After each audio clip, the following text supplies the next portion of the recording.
Będziemy szli ramię w ramię, będziemy szli po to, żeby odsunąć bandycki, złodziejski, zdradziecki rząd Donalda Tuska od władzy!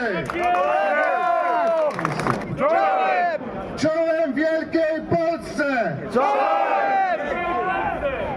I to mi się podoba, szanowni państwo, dziękuję serdecznie za przybycie. Przede wszystkim dziękuję bydgoskim patriotom, ponieważ z bydgoskich patriotów zawsze czerpałem przykład, czerpałem inspirację z działalności bydgoskich patriotów i cieszę się, że są razem z nami i zawsze wspólnie z bydgoskimi patriotami, z młodzieżą wszechpolską, z Konfederacją Korony Polskiej, z kamratami, ze wszystkimi środowiskami patriotycznymi, których nie wymieniłem, będziemy szli ramię w ramię, będziemy szli po to, żeby odsunąć bandycki, złodziejski, zdradziecki rząd Donalda Tuska od władzy!